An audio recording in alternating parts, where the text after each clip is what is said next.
Hello, hello, dear listener of Agape FM. The time now is exactly 1:30, and we have been listening to Open Heaven by Miranda Curtis. Man, I love that lady. She has an incredible, powerful voice. And if you are tuning in for the first time, we are the best radio in town, and we would like to the midday talk session is usually to bring these incredible men and women, business women and businessmen who are actually doing incredible things in town. This is Port Elizabeth. Give us a shout on our number 067 99444546. Let us know your thoughts and your opinions about the subject matter that we're going to be talking about. And if you're tuning in for the first time, we would like you to also go like our Facebook page and view the person that we are having a conversation with today. And it's none other than Sunet Muller. Hello, hi Sunet, how are you? Hi, good day, John. Thank you very much for having me here. Good, good. It's good to have you here. So, for our viewers and our listeners, I'm just gonna go straight to her bio, and then we'll start an incredible discussion. So, Sunet Muller has been in the property industry from 1998, owning two real estate agencies, and grew up with a mother that led the industry back in the day. Passionate about property and knowledgeable to assist you in the process of buying and selling. Wow. We are going to be discussing today property trends and the best way to sell your home or buy it.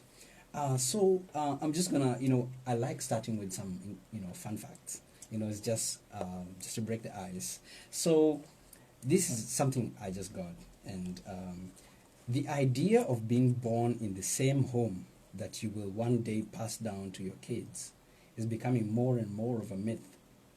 According to a survey by the US Census Bureau, the average person will move house just under 12 times in a lifetime, and luckily will need an agent's help when the person is moving. So if we start from the very beginning, taking on from the fact, that actually an average lifetime, somebody will move 12 times, moving houses. I don't know if that is a reality from your Yes, experience.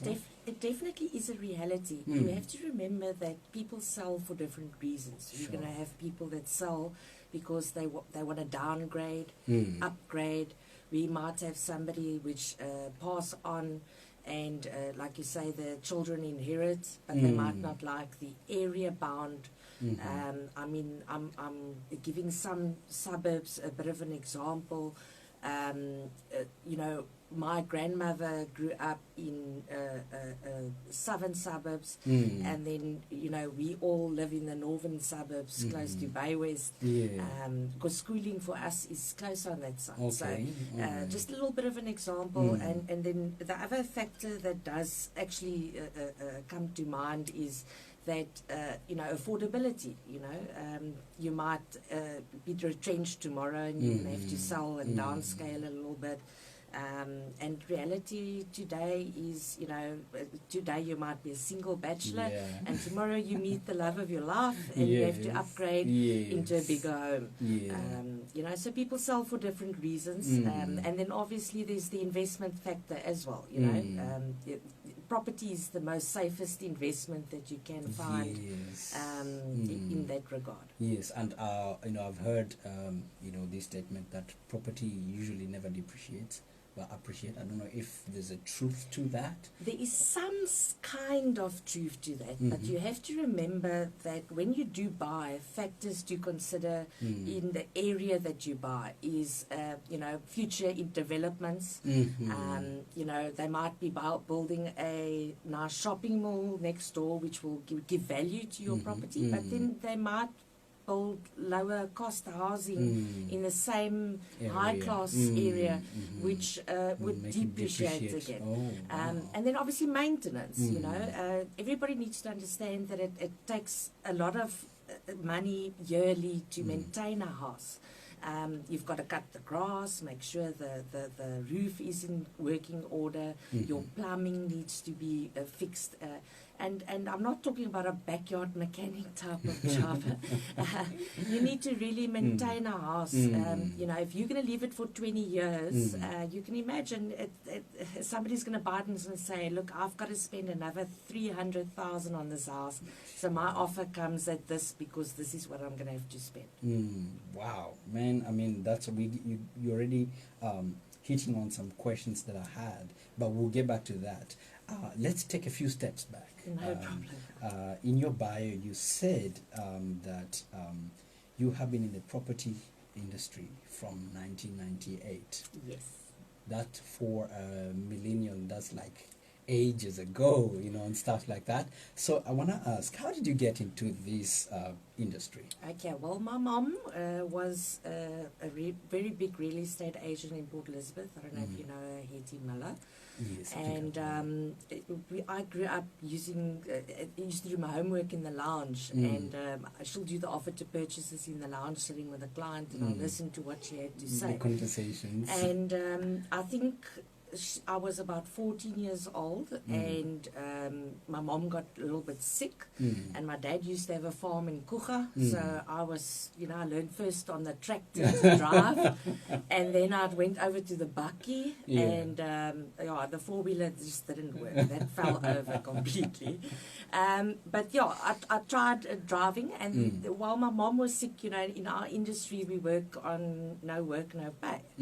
So I said to her, you look, Ma, I learned how to drive on the farm, and if you want to, I can go show the clients, and then if they're interested, you can just do the paperwork, and which we started doing, and that's how I got into it. And after my mom got better, you know, I just carried on selling houses. So.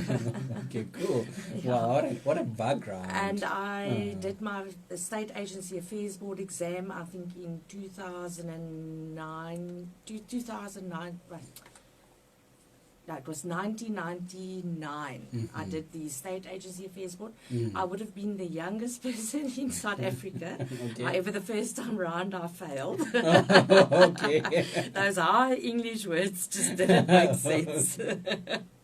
Cool. And the second one I did while I was standard 9, and that I passed. Standard 9? Yes. Wow. Our qualification those years wasn't matric. We didn't have to have the NQF 4 and 5, you know.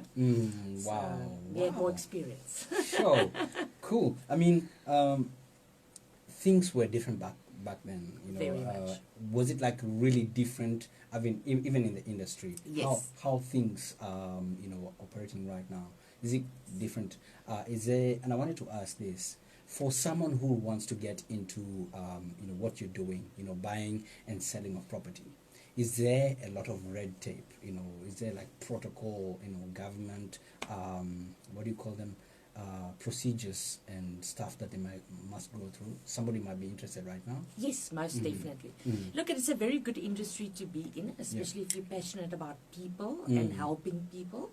I think the most mistake that a lot of agents do make out there is that they chase the money instead of the passion. So it does boil down to a lot of hard work. The new qualification does require you to do an internship for a year. The nice thing about it is that you can work and actually learn while you work. And then obviously you've got your NQF 4 course that you have to do, and then you have to go write the exam after that. So you're looking at about 2.5 to 3 years to complete the full course. And that would be only for your NQF 4, but that will make you an agent to be able to sell houses. Okay. Once you want to own your own real estate agency, then you'll have to go a little bit further into the NQF 5. Which is another set of homework. Whoa, my goodness. So for, you know, nothing is impossible, really. I mean, as you said, if you are really passionate about it and if you're driven, you can achieve anything. Yes. I want to ask you, you know, just detour just a little bit. Do you play Monopoly? No. Yeah. You know what? I'm going to tell you something. Yeah, I took please it do. out for the first time since young age that I used to play it. Yeah.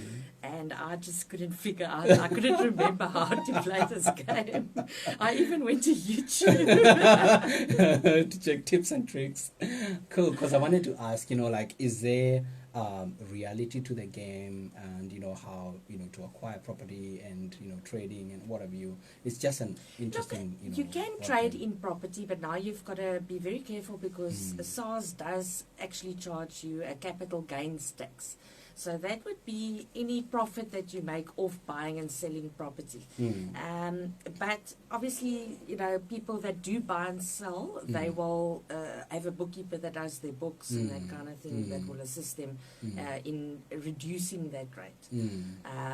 But it is important to know that you like example, if you can sell 6 houses a year, SARS does see it as an income, not just you buying and selling.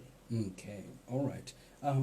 I just want to, inform our viewers and listeners that you are the owner of, or you are Well, I'm one of the senior agents. one of the senior agents of Leapfrog Property Group. Yes, correct. Cool. I just want to find out, where did the name come from? Leapfrog. If you have any info on where the name came from, because it's really important. We believe naming a thing. If you read the Bible, in the book of Genesis, when Adam named all the creatures, and the Bible tells us that then when he named that creature, that was its name. Yes. So lions, cats, dogs, everything. So why Leapfrog? Well, Leapfrog was existent from Johannesburg. It is a franchise business. I think we've got in Cape Town, we've got in Johannesburg, we've got in all the surrounding areas. All right. Our principal is got a Port Elizabeth branch, and we'll be opening up the second one in East London very soon. And hopefully we'll be going down the garden route as well. Now, Leapfrog is a new franchise in Port Elizabeth. I think that me and our office manager, Kenneth, we are basically the most experienced there. Okay. And the rest are also trainees. Like I've got one trainee that I'm training underneath me now, Okay. for Leap. And we believe in teamwork. But Leapfrog does come from Johannesburg, and it basically comes to a leap of faith. Oh, okay, all right. So that's where the name comes from, Leapfrog. Yes. Oh, my word. That's incredible. I mean, leap of faith, you can't really be in business and not take leaps of faith. Definitely. We call it risk-taking. Talking about risk, Yes. how risky is this industry when it comes to risk? I don't know if you can mention some of the scenarios, from a business perspective, where you had to engage with a buyer, or a seller, and there was too much involved, in the pudding. Okay. Well, you see, what the risk involved. Okay, the reason why we say that sole mandates are the best route to go. Okay. And I'm going to say this in all good faith, not to get off the sole mandates, but Okay. when you've got one agent managing your property and actually acting in your best interest, it does mean that that person makes sure that everything goes according to plan. Now, when you've got 10 agents working and everybody advertising at a different price, or everybody is phoning you every 5 to 10 minutes, it does kind of puts you in a difficult situation. Now, when it comes to, we've got 10 agents working on it, one client might be phoning another agent that you've already introduced to the property. So it could put your seller in a risk situation where he could be claimed for double commission because you actually introduced those the things property. happen. Those things do happen. My word. Also from a risk perspective, defects that are to the property. We get latent and patent defects. Now, what will happen is, example, before you put your property on the market, I call it in Afrikaans, jy spoeg en jy plak. So if you're going to do that to an area and not disclose it, and after a year of the seller the buyer moving into the property, that will put the seller at risk of being sued for that fixtures that the buyer is occurring. So it is a very, very tight spot. So it is important that you take somebody to sell your property that knows what they're doing and not just doing something. Wow. I mean, talking about, you have to be really knowledgeable in this. What is your criteria for, qualifying applicants, and stuff like that? I mean, do you guys check things like income, employment, credit, criminal, and eviction history and stuff like that? Well, you cannot be an estate agent if you do not have a matric certificate, first of all. Okay. Then, second of all, which would be important, is that you have no criminal record. You have to remember you'll be working with people's life investments, and it's a 20-year investment, not just a 1-year investment or so. Oh. So, before that fact, you would possibly have to have a clean credit record, as well as a matric certificate and no criminal record. Sure. And then just like skipping over into, maybe we have a listener right now listening, to you, and they have this question in their mind: what is the best time to sell a property or house in the year? Okay. There is no set month, I would say. Okay. However, at the moment, our interest rate is low. So those properties that are on a high-end level, which people are actually struggling to move over the years, are now possibly the time that you can sell, because the buyers are actually now able to buy a bit higher than what they can. However, you need to be very careful that the interest rate is possibly, and I'm saying possibly, going up in the next few months. It won't sustain to what it is.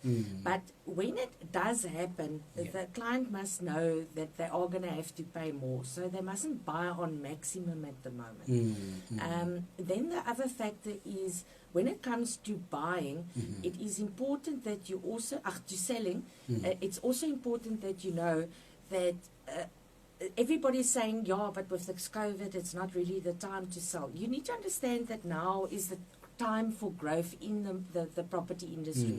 I don't know if you know about that saying, een man se val is die ander se brood. So, okay. Now, example, if I get retrenched tomorrow, I'm going to have to sell because I can't afford to stay in the property. So, yes, I'm going to downscale, but it doesn't mean I'm going to stay where I am. I'm going to possibly have a 5-year plan, and after the 5 years, I'll build my way up back to owning another house. Now, the same with a buyer. A buyer comes and says, okay, well, I've always wanted to live in this area. This is a very buyable property. So now we've got the buyer and we've got the seller. So now that buyer lives there for 10, 15 years and decides, okay, I'm relocating to Johannesburg. I've got a better work offer. And so movement happens in the industry. It's not always to say that it is because of affordability. It's not always to say, it depends on situation to situation. Like I said to you in the start, people sell for different reasons. So there's like quite a lot of factors, involved. And for someone listening to us right now, and they wanna, use your services, I would ask a two-edged question. One, why? Why should they choose you? And two, do you guys deal in commercial property or residential property, or both? Well, I'm more into the residential side of things.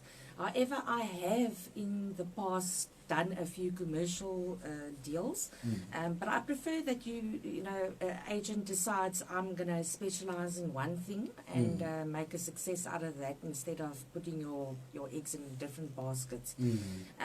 But the reason I would say people would use me is for the pure fact I'm a people's person. I'm here for your best interest, not my own. Fantastic. And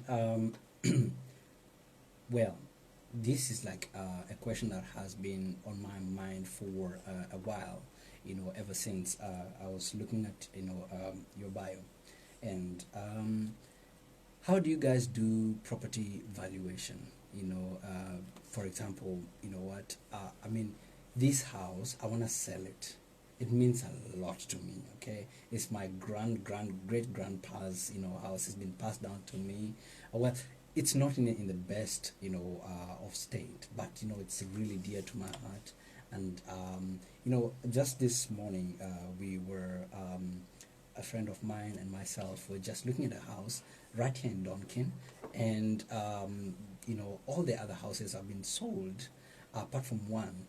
And this guy just totally refused to sell it, because of maybe, it was passed down to him. There's a lot of history in it, So, and, okay, let's say this guy ultimately says, okay, cool, I want to sell it. But now there's a deal that you guys have to, to come into, and you'll be like, okay, cool, I want to sell it at this amount. You're like, that is like crazy, because to him, it's something that's really dear. Yes, it's to him valuable. But yes, so what are the factors that you guys consider, when pricing, property?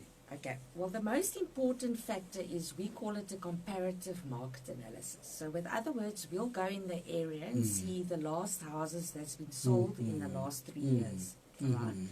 From that, we can already gather... Sorry to jump in. Yes. Is this information available to all? No, only to agents. Okay, all right, Yes. okay.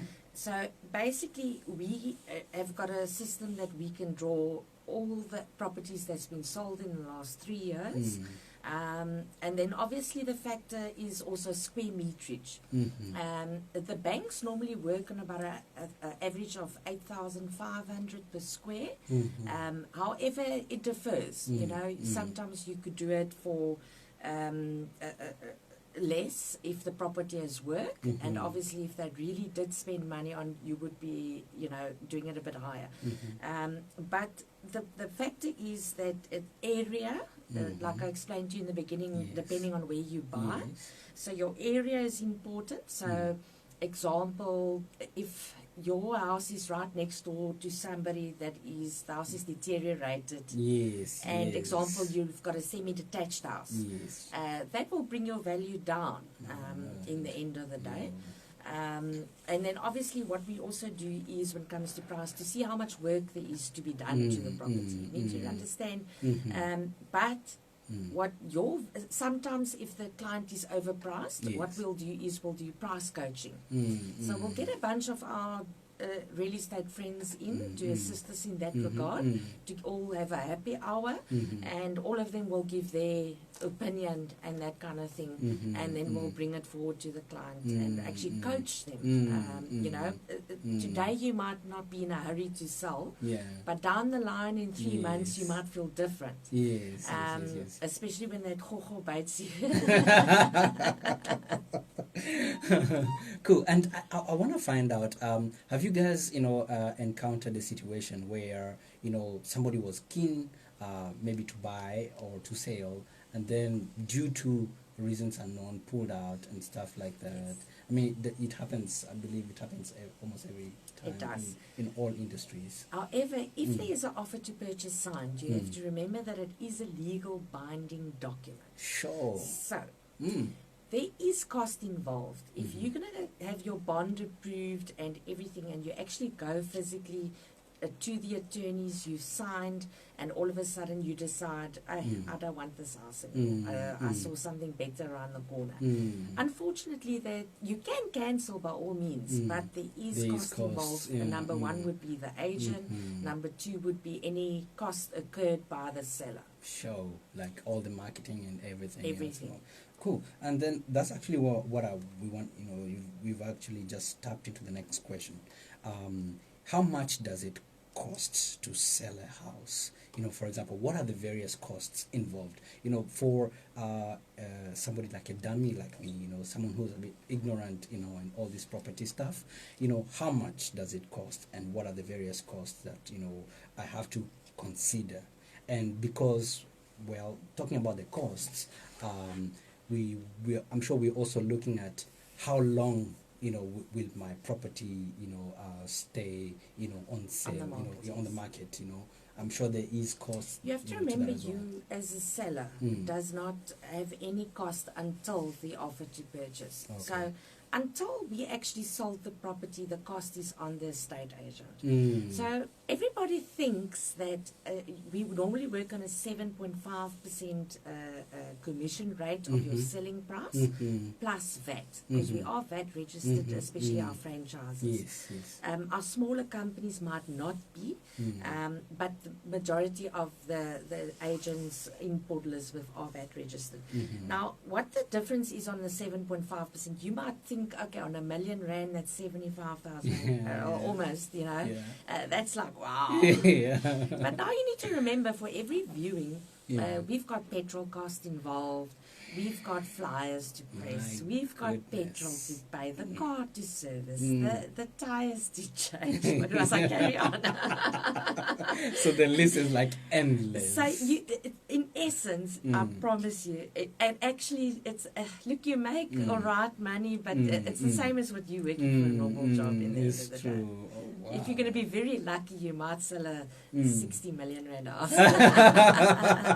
And talking about that, what has been your luckiest bet, or or some of your best moments, in selling, buying property? Well, you're probably going to expect me to say that biggest check. Yes. But no, my answer's not that. My answer is, I had a flat in Cape Town. Oh, I'm just getting goosebumps. I had a flat I sold in Cape Town, and it was one of those situations where the bank was actually physically going to repossess the townhouse. Yeah. And I remember I had a buyer, but the buyer could only qualify for 30,000 rand less than what the purchase price was, and he couldn't go down either because of what he owed the bank. And I remember this buyer really wanted the house, and this seller really had to sell. And the softie I was, I actually literally walked out of there with 1,500. But you know what? Let me tell you how good God is. After doing that, that same seller came back to me and gave me 7 properties that one of his friends sold. Oh my word. So it shows you, sometimes you've got to take a leap of faith. Really, it does come back. It really does come back. A good turn always comes back. Definitely. For sure. And I want to find out, somebody who's considering selling a house, and it's like semi-rundown, and then, or there's quite a lot of repairs and fixtures, to put in, to bring it to market value. Do they have to, when they are dealing with you guys, do they have to do the repairs themselves, or do you guys... Well, in our valuation process, we actually have that conversation with the owner and say, look, these are the renovations. If you sell it as is, this is what you'll get. And if you fix it, this is what you'll get. And more or less, most of the times, it's not worth it for the seller to actually repair those themselves. Because even they might repair and change the lounge area to a cream color, and the buyer comes and likes a brown color. Just an example. Wow. So sometimes it's not even worth it, because it doesn't make a very big difference in the price unless there is very big changes like cupboards, which are expensive to replace, tiling or roof. So those are your expensive renovations, and that will make a big difference in price. But sometimes just a little paint also makes a difference, depending on, like I said, area or where the house is located and that kind of thing. Fantastic. And I just wanted to ask, right now, do you think, what are the future prospects, looking like, for your organization? and stuff like. What are the future plans? In terms of, you said you guys want to establish a branch in East London, Yes. and stuff like that. So what are the various things that people maybe can expect? Well, Leapfrog obviously wants growth because it is a franchise. Yes, But we here in Port Elizabeth, we've got our own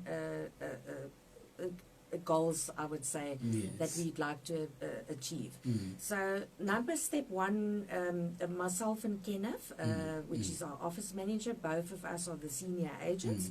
So, both of us are looking to build a team underneath us, and obviously to get in by some developments in the Port Elizabeth area, which we would obviously market from plot and plan. And the best is, and even in our price brackets from 800 or 1.5, we do have a lot of buyers but not stock.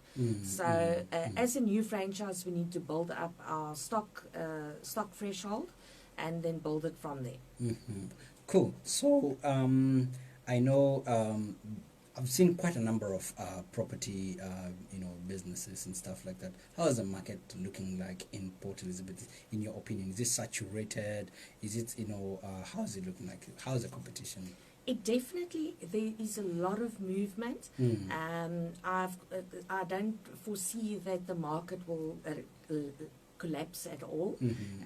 What we do, however, have is a shortage of stock. So if you are on the market to perhaps sell or know of somebody, please do contact us, as I've got like 8 pages full of buyers. Wow, hectic. That's cool, man. That's a good thing. Okay, cool. You said that owning 2 real estate agencies. Correct. So how many properties, are you guys managing, if you put it that way? If there's, you can put an approximation. Well, at the moment, I think myself and Pauline have about 8 sole mandates that we're busy selling. Sure. And then we've got a development in Fairview, which has got about 20 houses. And then there's 152 units also coming very soon. And we're working on a development that might come in the near future, in Sherwood. So we are quite active in the market, but competition is always good. I believe that's our character and our strength is created. Yes. I mean, even as you know in the Bible, everybody has had competition. So. Yes, for sure. Cool. And then just as we are rounding up, there is an important statistic that I've seen, about people that look to buy or sell. Yes. Where do they go? I want to ask about how you guys market yourselves, because 60% of people that look look for rentals or look to buy, they go to more than 5 websites, for comparisons and stuff like that. I know people take their time. It's not like, you're buying a candy or, something like that. This is, property that, is worth so much. Yes. So people do take their time and do all that. And then they say that 25% of that search more than 10 websites. So how are you guys visible, and stuff like that? How do you guys market yourself? Is there like some marketing campaign you guys do and stuff like that? Well, we're very active on Facebook. I think my page alone has about 600, 700 members already. And quite often I do prices, share this and then you can win this. It always works. Yeah. But then where we advertise our properties are basically on Facebook platform, Property 24, private property. We also have our own Leapfrog property, which is not just in Port Elizabeth but also national, which does open up that Johannesburg client to come to Port Elizabeth to actually service, and that's come by this side. And then obviously we also we do mall exhibitions, like we were in Bay West Mall, I think beginning of this last month. Okay. And we do try and do that once a month. And then we're quite active on the robot stands. You know, we do early morning giving flyers and that kind of thing on a Saturday morning. Golf days. Yeah, so we're trying really hard. We're also on another radio station advertising at the moment. So yeah, we all trying to going all dominate out. the market. Yeah, fantastic. And so if just right now as we're rounding up, what's the one thing, just one, you know, I'm sure like we had like 5 or 10, the one thing that you'd say that sets you guys apart, you know, from the competition, the one thing, you know, that you can maybe say? Well, I call it the extra mile, you know. If you're willing to go that extra mile for a client, remember, buyers and sellers don't know what we know. And that's what I've been telling all the agents. We need to educate people and actually explain to them why things are like that. If I'm going to say to you, you need building plans, you're going to go like, huh? Why? Yes. So in the end of the day, we've got to educate the people about the process, you know, take them step for step. You know, I can't go bombard you as a buyer and say, look, I want this and this and that. You're going to be scared off and you're going to go, oh no, this is not for me. What are you getting me into? So anyway, so with the sellers, you know, today's we've got so many paperworks and things that also needs to be in order. Where, you know, I'd send one at a time, because if I've got to send all 12, you're going to say, oh, no, I'm not selling my house anymore. Cool. Awesome. And so I'm sure somebody right now is a bit more educated, more informed, you know, at least, you know, about how this industry operates. And, you know, if somebody is really keen on buying or selling, how can they get in touch with you? What are the, you know, various, do you guys have, you know, I'm sure cell phone, you know, telephone numbers and stuff, what, Facebook, any other social media platforms and website, where can they get in touch with you? Well, they can call me on my cell phone, 062 866 0632, or can email me at Sunet, and that's SUNET Muller, MULLER, at leapfrog.co.za. We also have a website, www.leapfrog.co.za, and then also can contact us via Facebook. That would be Leapfrog Property Group Sunet Muller. And then also I've got a Facebook page, my personal Facebook page, which is Sunet Muller, and then the second one is Sunet Muller New. Awesome. Yeah, sorry, I've got two. Cool. You can only take 5,000 people. It's true. Cool. And this is just a tradition for us now, the way we round up. What word of encouragement, you know, would you leave, you know, what, you know, in your, probably about, how many years now have been in the property business? Probably plus well, minus? 23, 25 years. Yeah. From your experience and from, you know, your growth as a person, as an individual, what encouragement, what inspiration can you leave, you know, with our listeners now? Well, I'll definitely say that it is never give up. You know, sometimes we feel that God doesn't look after us. But trust me, He's in the back lines watching and actually preparing your path that He's created for you. And I mean, I'm a prime example of that, trying to follow my own head. And it was my own will and not God's will. And every time I end up back in property, because it's His will, it's what I'm born to do. It's that thing which is it's just that thing. Like. Cool. So, ladies and gentlemen, that was Sunet Muller. I mean, it's been a wonderful 30-something minutes, you know, of an interview. I just feel like we had like 5 minutes conversation.